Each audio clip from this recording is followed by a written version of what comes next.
पर उसकी हड्डियां दिख रही हैं।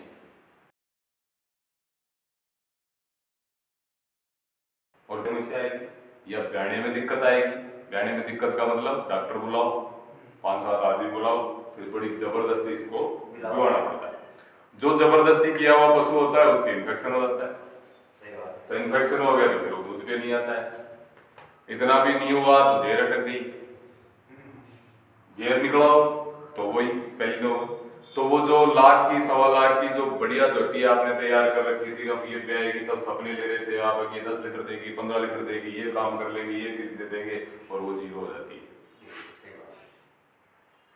और उस जीरो की वजह से आपके सारे प्लान फेल होते हैं और फिर आप धीरे धीरे पशुपालन से हट जाते हैं। और इन सब के पीछे कारण केवल और केवल अपन है। ये ना तो कोई पड़ोसी करता है, ना कोई सरकार करती है, ना कोई ये बीमारी उड़ करके आती है। कैसे होता है? 3 महीने पहले या 2 महीने पहले आपका पशु दूध से चला जाता है, चला जाता है, लास्ट में 8वें महीने में या 7वें महीने में नट गया, दूध देने से नट गया। तो फिर आपने क्या करते हैं? जब दूध देना बंद कर दिया तो अपने भी दिमाग में कुछ खुरापात आती है, जब इसने दूध बंद कर दिया इसका वाट बंद कर दो, यही करते हैं बिना दूध बिना दूध देते। जबकि हमने ये विचार नहीं किया कि इसने दूध देना बंद क्यों किया, इसके ऐसी समस्या क्या आई कि इसने दूध देना बंद कर दिया। उसके समस्या ये आई कि 7वें महीने के बाद गर्भ में बच्चा पूरा हो, पूरा बच्चा होने के बाद पशु को पूरी खुराक देनी पड़ती है उसको, और वो अंदर से ही देता है।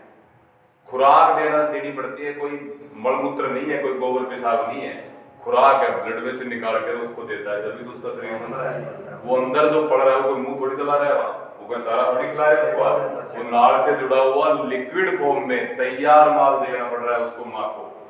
अब उस माँ के पास जितनी ताकत थी उतनी उस बच्चे पे खर्च कर रही है, तो वो ताकत आपको दूध के रूप में बाहर कहाँ से देगी? तो उसने वो आजकल नोजल नहीं चेंज करते आप वो खेत में, तो उसने नोजल चेंज कर दिया, उसका खर्चा कम नहीं हुआ, उसके तो खर्चा उतना ही है, वो आपको देने के बजाय उसको देने। तो ये खर्चे की वजह से उसकी ये प्रॉब्लम आई, और हमने क्या किया? उसकी खुराक ही बंद कर दी। तो फिर वो क्या करेगी? अपने शरीर में जितना भी जमा खुराक है, जितनी भी उसके पास ताकत है, वो सारी पिघला करके उस बच्चे में खर्च कर देती है, और लास्ट में स्थिति आती है उस पशु की हड्डियां दिखने लगती, पीछे के खूंटे दिखने लगते, और उसकी जो खाल है, मांसपेशियां इतनी कमजोर हो जाती हैं, ना तो बच्चे को रोक पाती है, ना वो फूल को रोक पाती है। और कई बार ऐसी स्थिति तो उसके पास पानी ही खत्म हो जाता है, वो जेल चिपक जाती है।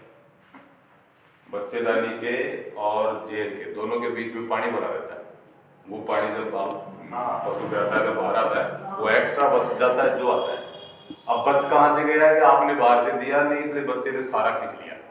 अब सारा खींच लिया तो वो जेल उसके चिपक, फिर आप वो 12 घंटे हो गए, 18 घंटे हो गए, 36 घंटे हो गए, डॉक्टर बोलो, वो भी बड़ी जबरदस्ती खींच खांच के निकालता, पूरा नहीं निकलती कभी भी, कोई कितना ही कलाकार हो, क्योंकि अंदर कोई आँख थोड़ी आपके आईडी से तो उसमें इन्फेक्शन होता, और वैसे पशु खराब होता। अब समस्या ये आ रही है कि फिर करें क्या?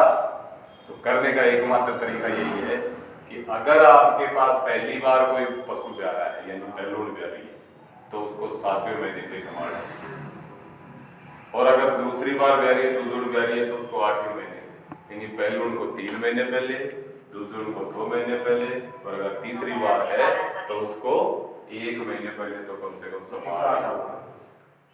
उस समय उसको दाना चाहिए पूरा, और इतना नहीं कि जितना आप दूध दे रहे उतना, पर कम से कम एक बड़े पशु को, दूध देने वाले पशु को 2.5 किलो सूखा दाना तो खाली शरीर के रखरखाव के लिए चाहिए।